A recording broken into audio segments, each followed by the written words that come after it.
Hello and welcome to the Audiobook Club. This week we're so lucky to be joined by audiobook producer, voice artist and cartographer of the Narrators Roadmap, Commins.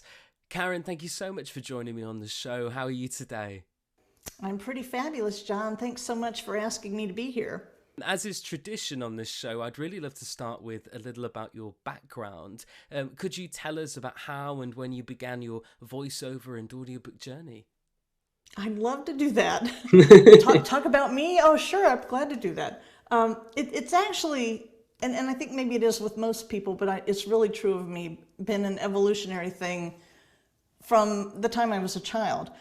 It actually started when I was in 5th grade. I named a helicopter in a contest. That's a whole other story for another day, but part of the prize was doing a public service announcement on TV. And I remember when I saw the playback, I wasn't too thrilled about how I looked because I was looking way up at the teleprompter, but I loved how I sounded, and it just started there. And so I always knew I wanted to do voiceovers. I went to college and graduated with a bachelor's in radio and TV journalism, and I worked at a radio station for a little while. But like many people, I put my dream on the shelf because I needed more money. And I came back to it years later, and I started volunteering for the blind. And I thought, well, that'll be enough. That's all I need to do. But the more I did, the more I wanted to do. So then I started taking voiceover workshops. Then I started working as a voiceover talent. And I never really loved working in commercials or e-learning. I always wanted to do audiobooks. In 1996, in fact, I wrote to Frank Muller, who has sadly passed away, but he was and still remains a top-tier audiobook narrator. And I just asked him a few questions of, did he work at home or how did he get the books? And this was in 1996. Yeah. And so I took a workshop from Pat Fraley in 2006, and it's just progressed from there. And in 2013, I decided I'm not going to do any other kind of voiceover work because I don't like it. Why waste my time in that field? So from 2013, it's been all audiobooks all the time. What do you think it is about audiobooks as a medium that draws you in as a performer as opposed to other forms of voiceover work? You're telling the whole story. I've always loved to read. I started reading at an early age. When I was in 6th grade and they tested my reading, I was reading with the comprehension of a junior in college. So I've always loved reading. I've always loved the whole story aspect of it. And so to be able to take that love of reading and share it with somebody else and read that story to them, I just can't think of anything better to do with my life for a work aspect. So it's really that innate love of reading and telling the story that makes me want to do it every day. Yeah, I always find it fascinating, especially when talking to actors who then go on to narrate audiobooks, and they always say that they like turning to audiobooks because they get to play all the parts. And I think that's such a fun answer. And you're absolutely right. Being able to take on board that story and lead someone through that entire journey is it's a privilege, isn't it? It really is, and it's a joy, and it's being immersed in the author's world for a little bit and not in our crazy world, which we get enough of that. So to be able to escape into a whole other dimension and time.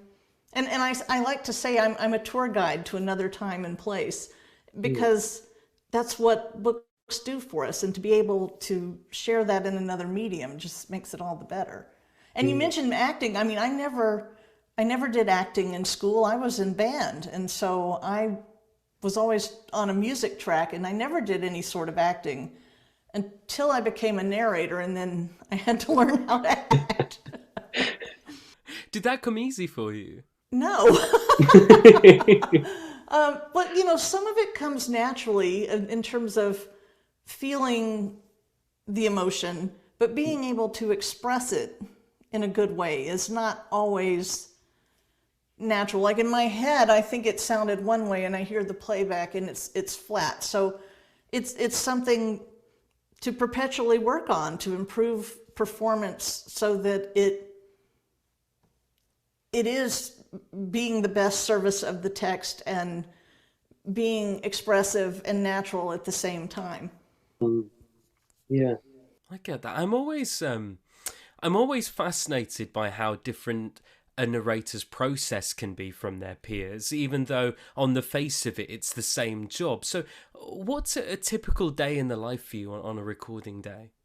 I like to have a leisurely schedule about things. I've worked a whole career in IT and being up before the crack of dawn and commuting and putting up with other people and solving problems and all the stress of that. So I think I've done enough of that, and I don't do that now.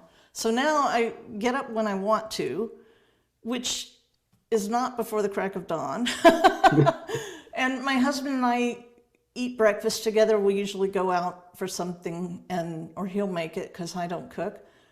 And then, somewhere between 11 and noon, usually, we would start recording.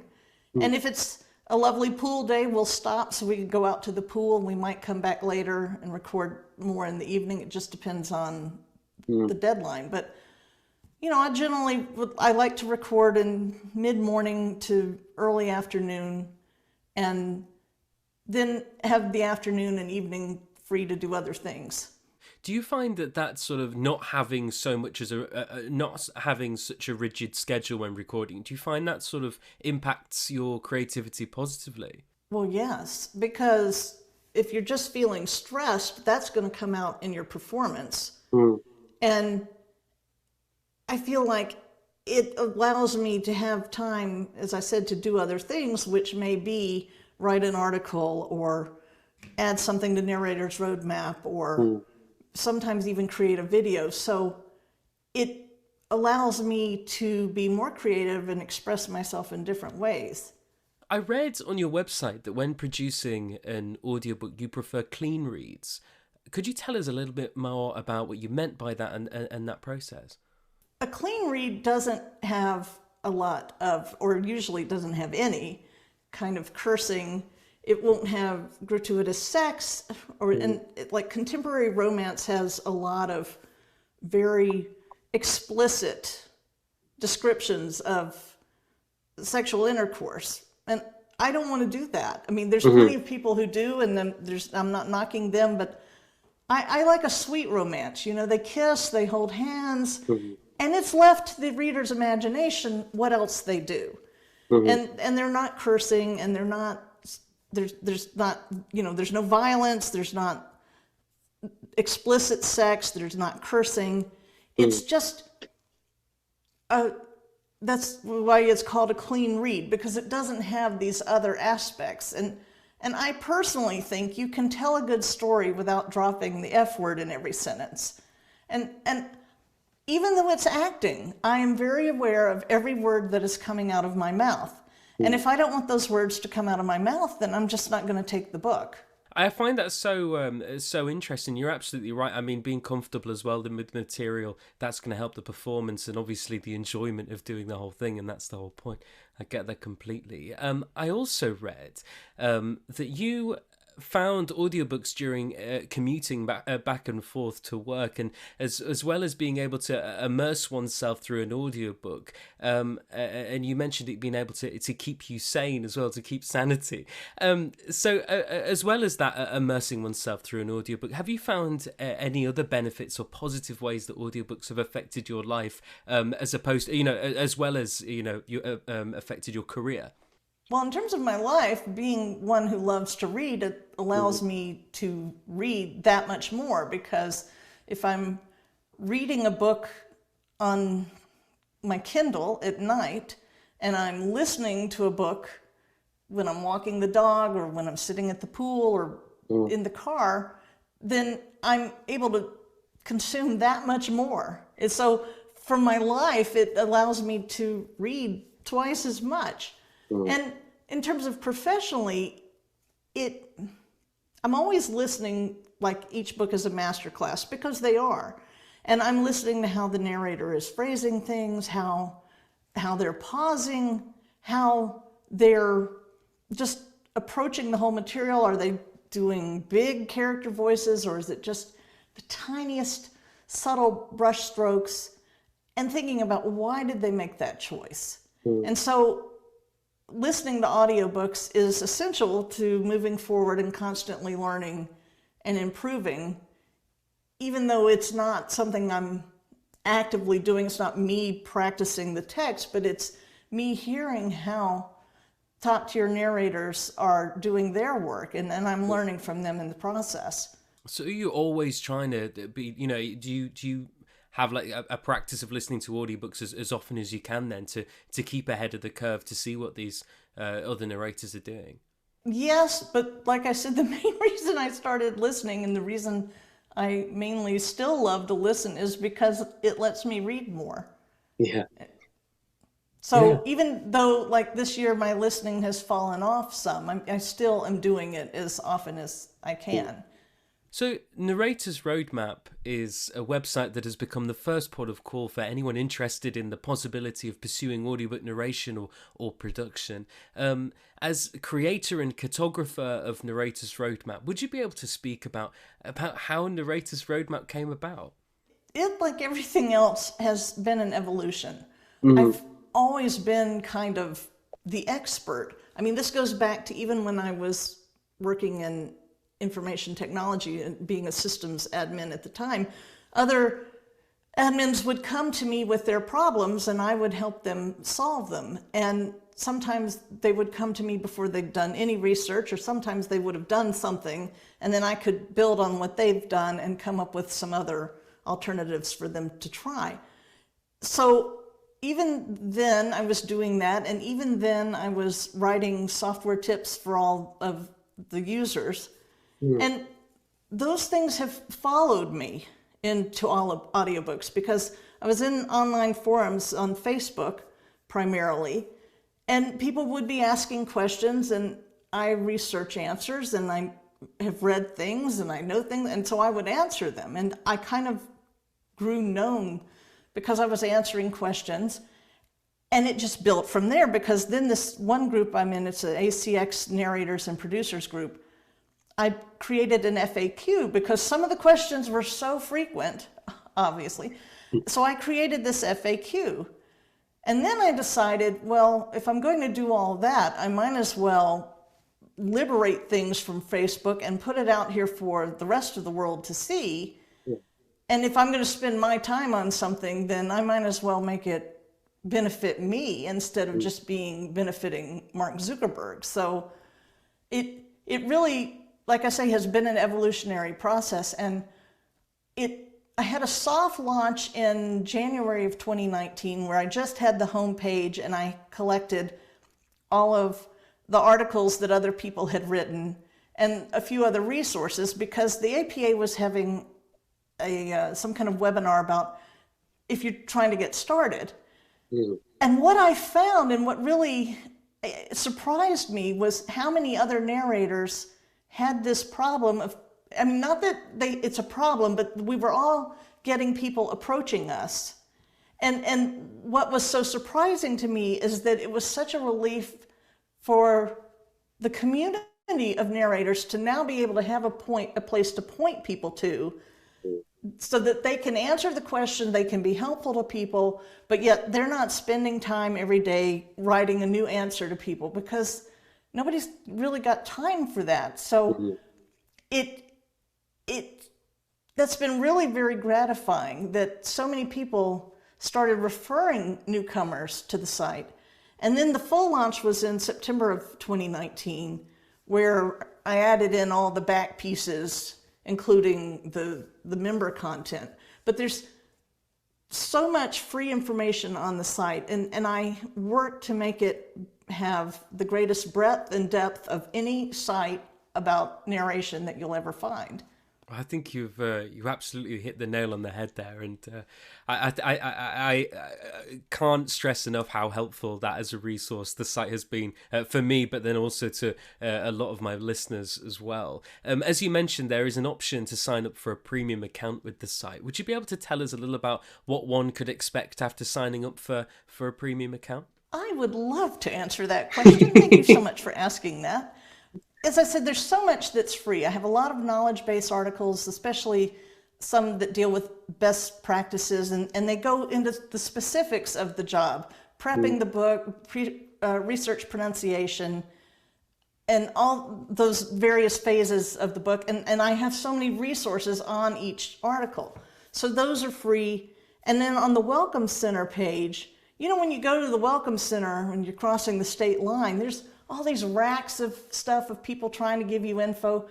Well, I have a whole bunch of them in my Welcome Center too, except these are people I've vetted all of them. I know them, or people have given me testimonials about them, because there's so much information out there about narration that is coming from people who don't necessarily have the experience to back it up. And so I'm trying to point people to the best resources, the most experienced people who are not going to lead you astray.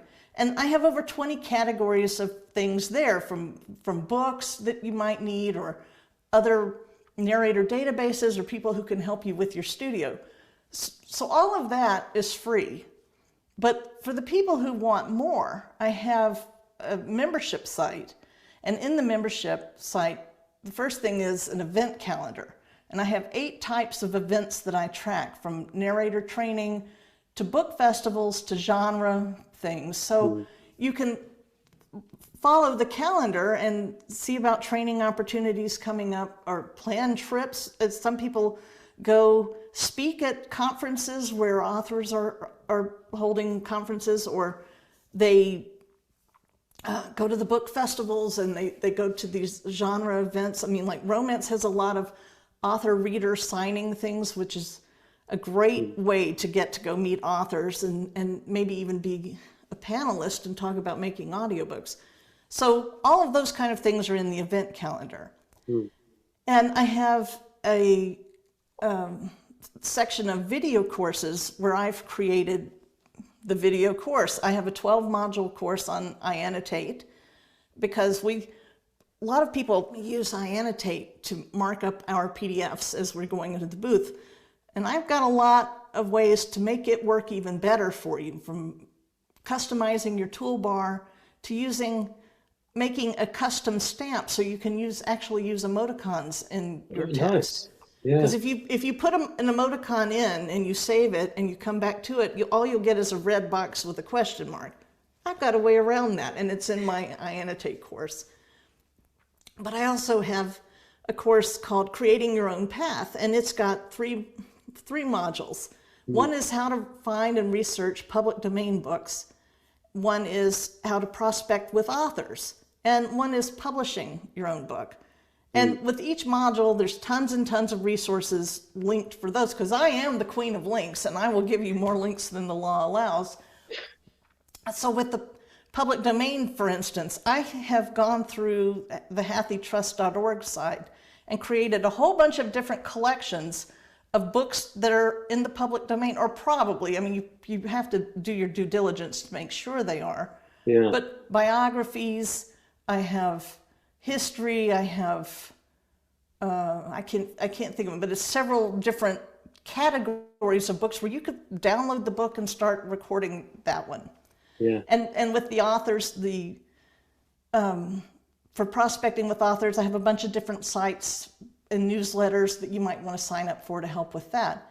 In publishing, I just did create my audiobook distributor comparison chart, which seems to be the question that every author asks, is what distributor is the best for me? And then all the narrators are trying to help the authors answer that question. Well, I've compared 6 of them across 22 points, and members can look at that whole big chart and be able to guide authors or even publish their own books based on that information.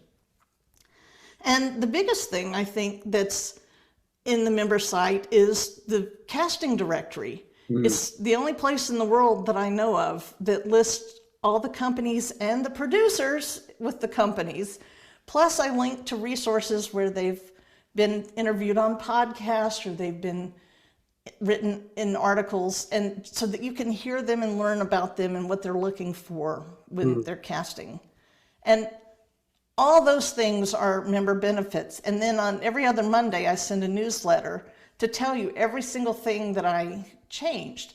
So if I added a calendar entry, I list that. If I made a change to the casting directory, and like just this week, I've had 3 producers leave different companies, or not that I had them leave, but I learned that 3 left, and I updated those company links.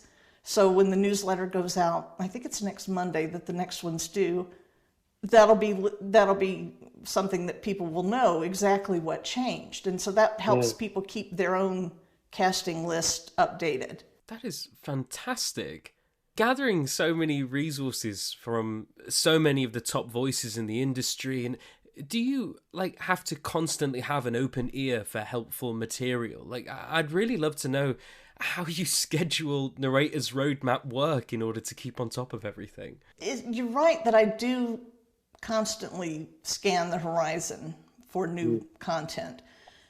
So if I'm on Facebook, and I'm on any social media site to progress my audiobook agenda, it's not because I'm a social person and I want to share my whole life. I don't do that. I pretty much am on any site just for audiobooks. And like with Facebook, I really am only there in the narrator groups. I mean, that's my primary time and spent way to be on Facebook, not to just endlessly scroll stuff. And so if I see somebody posting a class, the first thing I do is decide, do I want to take it?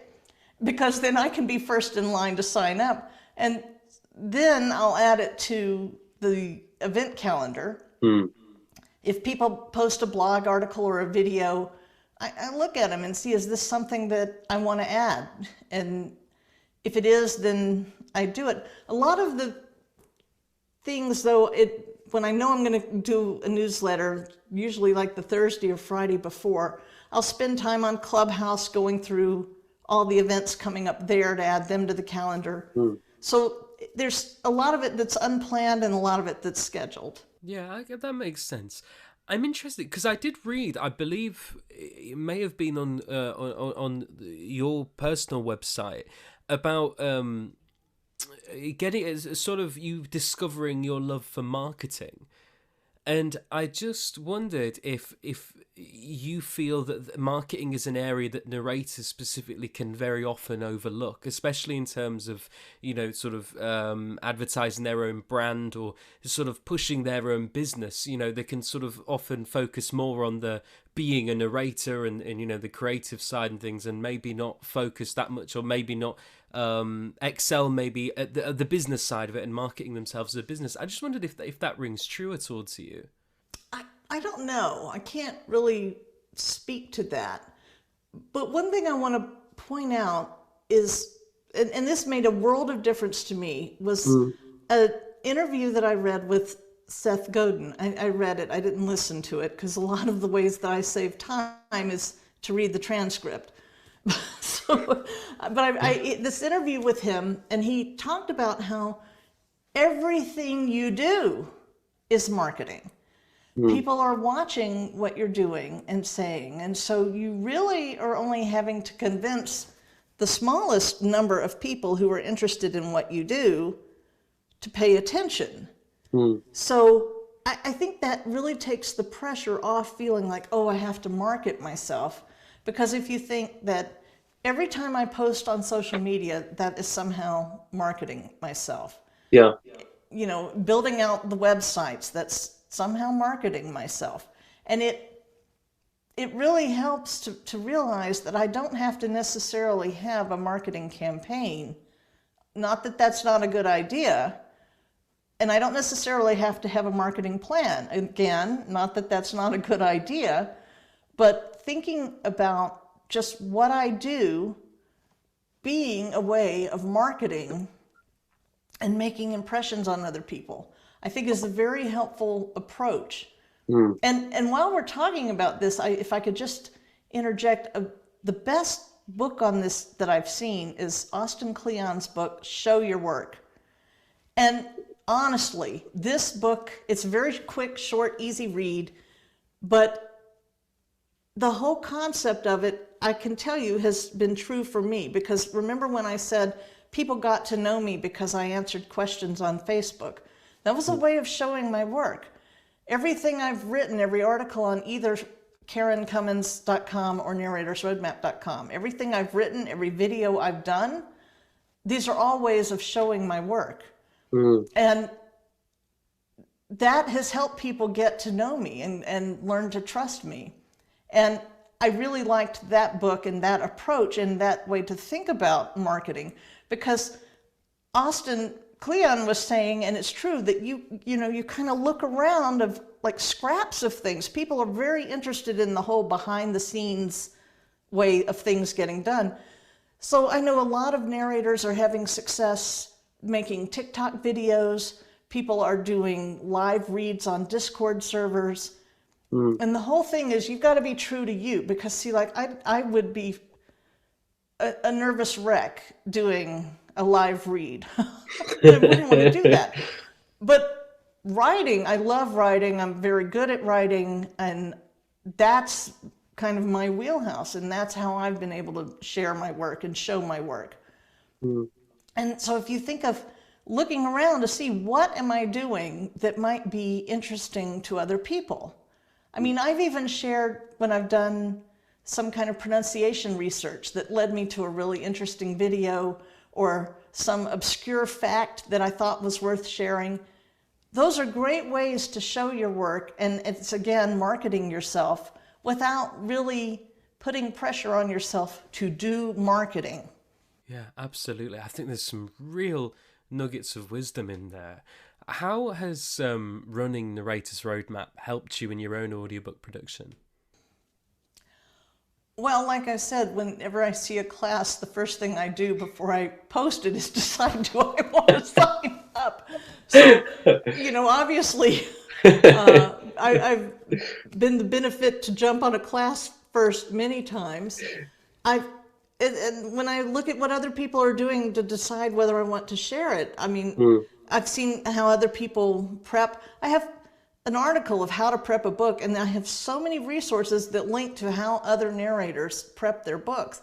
And I've taken things from other people that, oh, that's a really good tip, or oh, that's an aha. And so it all kind of builds into my own, I keep going back to it, evolution in the whole thing. And so really everything I'm looking at, it leaves some part of itself with me. And then when I share it, it becomes even bigger. You also appeared as a speaker with the ACX University, specifically on acting with intention.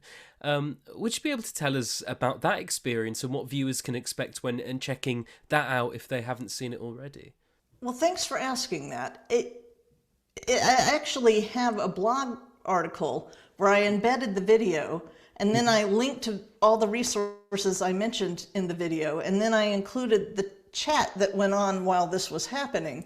There was a Q&A, and so the article really has all of those pieces. But when I was talking with Scott Jacoby at ACX Audible, we think acting as the performance aspect, and that's not what I was talking about at all. I was talking about the deliberate movement forward in your career. Like, I never chose a 1-hour book to start. I started with a longer book. I always was looking with that future view of 5 years from now, how do I want my portfolio to look? So there's an intention in everything that I do, whether I'm contacting somebody about work or this is long before Narrator's Roadmap even came up, because that video was published in, I think, 2018. So it's all about making the choices in your career deliberately and with conscience, and how do you want to go forward, and who are the people you want to associate with, and what do you want to learn. So it's really talking about those kind of topics. And like I said, the article links to everything I talked about and has the chat question and answer, so that way people can watch the video and they don't feel like they're missing something that was interesting in the chat. Fantastic. Well, what I'll do is I'll make sure that all links to everything mentioned, everything referenced in this episode will be available in the show notes, and a link to everything we've been discussed, so people can just click and check that out firsthand. As an award-winning narrator, recognised by the biggest publishers around, have you any advice for up-and-coming narrators who, when they have their first major audiobook role, or their first role with a publisher, etc., how can they leave the best first impression? Have you got any advice for them which you would live by yourself? Well, I would love to say I'm recognized by all the best publishers, but I'm not. Thank you for saying that, but I'm not, and I'm like everybody else in that regard. I'm always trying to put my best foot forward and meet more people and get in with more publishers and more producers. So I think that's true of all of us. We're all looking to be part of more productions and with more companies. But, in putting your best foot forward, I guess the thing to know is that these people are incredibly busy. So you need to be succinct and precise in what you're saying and not send some long chatty thing. But you also need to be yourself. And I think going back to showing your work, that's a good way to stand out without being pushy about it. Because there's also the thing of, you don't want to come at something from desperation, because people can tell when you're desperate. So I think showing your work gives you the confidence that you're doing good things and that you're willing to share it with other people, allows you to be vulnerable, because not everybody's going to like you or what you do, but that kind of builds that muscle of, I'm proud of this, I'm going to show it, so that when you do the productions and the listeners write some mean things about you, you can just say, well, that's their opinion, because I know I'm doing good work. I think the bigger thing you're asking there is, there's no magic thing that any of us can do, but the thing we all need to be is true to ourselves and be authentic and be nice, be kind, be, the thing about social media, you can't just badmouth people there because it gets around. It's a small world. So you need to be very conscious of what you're putting out in the world, because I think what you put out in the world comes back to you, and in a time and a way that you don't expect.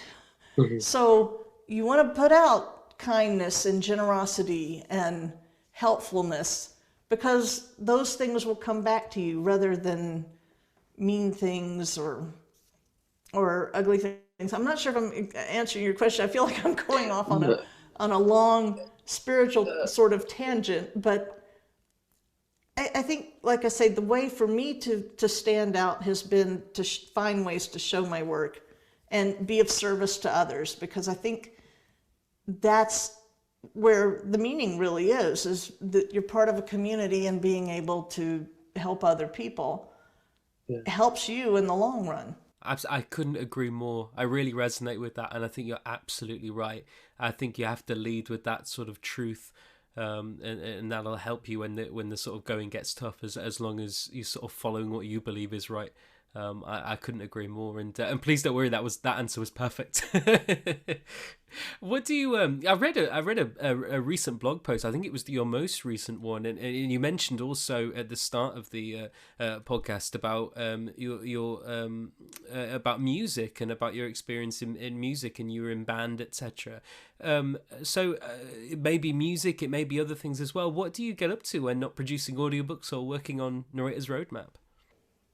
Well, that was my most recent post until yesterday. Now I have a new one of why it's not just reading, that I wrote for authors who need to know we're doing so much more than just reading. But thanks for bringing that up. I do love music, and I play the harp. I had been without a harp for 6.5 years until this past July, when now I have a harp again. So I'm playing my harp. I play flute and piccolo and piano, but I can't say that I'm playing those other three as diligently as I'm playing my harp, because my harp is the thing that brings me the most joy.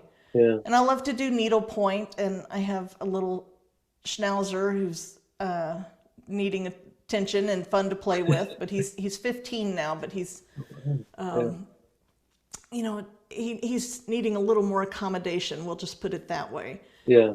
But if it's a nice day, I like to be out at the pool in the afternoons, and sitting by the pool reading a book is one of the best things that you can do. And just spend time with my husband. I mean, he's my director. He's totally involved in everything that I'm doing. In fact, he was helping me test my little lavalier microphone for this meeting today, and we just like to be together, and you know, even if we're just sitting watching TV in the evening, it's just a nice way to be. Fantastic, absolutely fantastic. We just have enough time for one more question, if that's okay. Have you anything approaching in the diary that you're looking forward to? Any upcoming projects that perhaps we can be excited for? Well, I appreciate that. There's a public domain project that I actually learned about the situation, was it last year, I think, or 2 years now? I'm not sure. You know, with the pandemic, we've lost all sense of time.